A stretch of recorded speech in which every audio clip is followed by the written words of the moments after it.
शिक्षा के क्षेत्र में अतुलनीय योगदान के लिए 116वीं जयंती पर शनिवार को स्वर्गीय भूपेंद्र नारायण मंडल को याद किया गया। इस अवसर पर पटना के दरोगा राय स्मारक भवन में एक समारोह का आयोजन किया गया। अजय कुमार यादव सहित कई गणमान्य लोगों ने उनके चित्र पर माल्यार्पण कर उनके कृतित्व को स्मरण किया। अति पिछड़ा प्रकोष्ठ कांग्रेस के अध्यक्ष अजय कुमार यादव ने बताया, स्वर्गीय भूपेंद्र नारायण मंडल ने समाज में शिक्षा के क्षेत्र में जो काम किया है वह अतुलनीय है। समाज के लिए शिक्षा के क्षेत्र में भूपेंद्र नारायण मंडल जी ने जो काम किया है वो ऐतिहासिक है, इतिहास में वर्णित है और अमिट छाप है जो उन्होंने मधेपुरा से लेकर के पूरे प्रदेश में जो पिछड़ों दलितों के लिए जो शिक्षा के रूप में अलग जगाया, समाज को बढ़ाने का जो काम किया, वो भूपेंद्र नारायण मंडल जी का जो कृत्य है वो कभी कम नहीं कहा जा सकता है, उसको कभी भुलाया नहीं जा सकता। भूपेंद्र नारायण मंडल ने शिक्षा के क्षेत्र में कई बेहतर सेवाएं प्रदान की हैं। अपने कार्यों से उन्होंने समाज में अमिट छाप छोड़ी है। लोग आज भी उनका स्मरण सम्मान के साथ करते हैं। ओंकार आवामी के लिए पटना से रंजीत कुमार की रिपोर्ट।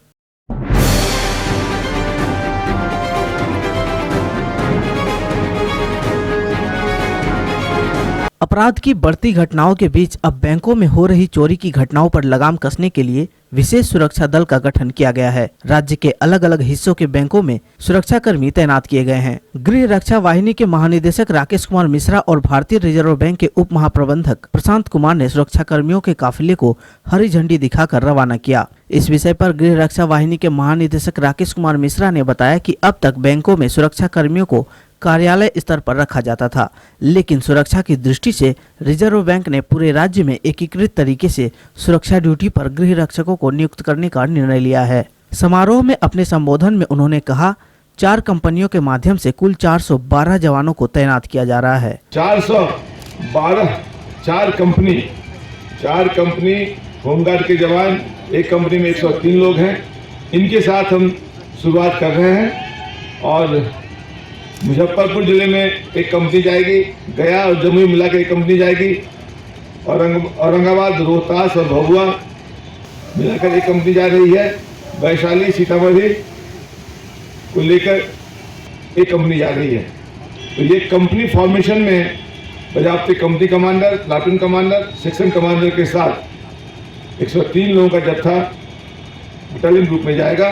उम्मीद करता हूँ कि आप ऐसी ड्यूटी दें, इतनी मुस्तैदी से ड्यूटी दें कि बैंक के जो हमारे पदाधिकारी हैं, इन्होंने ये कहा है यदि होमगार्ड के जवान अपनी ड्यूटी में बिल्कुल इनके दिए हुए मानदंड पे खड़े उतरेंगे तो बैंक सुरक्षा अलायंस के लिए भी ये बात कर सकते हैं। बताया गया कि एक कंपनी में 103 जवान होंगे। इस प्रकार 4 कंपनियों में कुल 412 जवान होंगे। इनका नेतृत्व अनुभवी कमांडर करेंगे। गया, मुजफ्फरपुर, वैशाली सहित कई जिलों के जवानों को इस कार्य के लिए चुना गया है। ओंकार आवामी के लिए पटना से रंजीत कुमार की रिपोर्ट।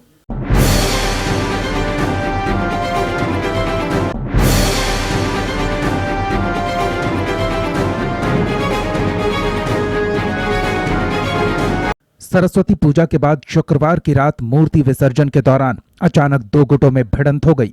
घटना के दौरान कुछ असामाजिक तत्वों ने पीरबहोर थाने के लालबाग और कदम कुआं के नाला रोड स्थित अंबेडकर भवन के पास जमकर तोड़फोड़ की। इस दौरान फायरिंग और बमबाजी की घटना भी हुई। शरारती तत्वों ने पुलिस पर भी पथराव किया। वहीं कृष्णा घाट पर खड़े राहगीर की कार और 3 बाइक में आग लगा दी गई। पथराव में पीरबहोर थाने के दरोगा मनोज कुमार समेत 3 पुलिसकर्मी, छात्र चंद्रशेखर और कई राहगीर गंभीर रूप से घायल हुए। स्थानीय लोगों के सहयोग से घायल पुलिसकर्मियों और लोगों को पीएमसीएच और एनएमसीएच में भर्ती कराया गया है। जानकारी के अनुसार रात करीब 8 बजे पटना विश्वविद्यालय के मिंटो और सैदपुर हॉस्टल के छात्र गाजे बाजे के साथ मूर्ति विसर्जन के लिए जुलूस लेकर निकले। अशोक राजपथ से होते हुए लालबाग जैसे ही ये जुलूस पहुंचा। सैदपुर हॉस्टल के छात्र आगे आगे जा रहे थे, जबकि मिंटो के छात्र पीछे। तभी बताया जा रहा है कि अचानक छात्रों के 2 गुटों में झड़प शुरू हुई। घटना स्थल पर पहुंचे पटना के डीएम रवि कुमार ने बताया कि उपद्रवियों की पहचान की जा रही है। अपराधियों पर कड़ी कार्रवाई की जाएगी। पुलिस बल सीसीटीवी के माध्यम से पूरे मामले की पड़ताल करने में जुटा है। उपद्रवी तत्व इस तरह से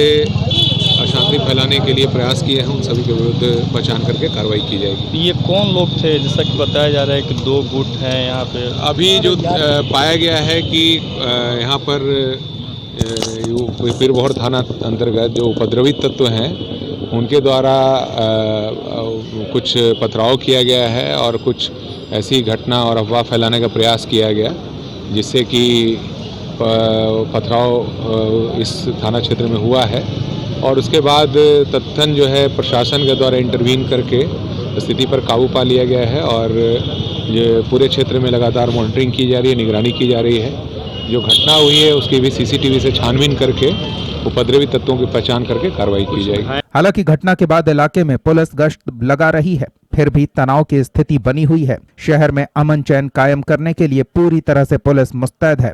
किसी भी स्थिति से निपटने के लिए पुलिस को जरूरी दिशा निर्देश दिए गए हैं। ओंकार आवामी के लिए पटना से विवेक राय की रिपोर्ट।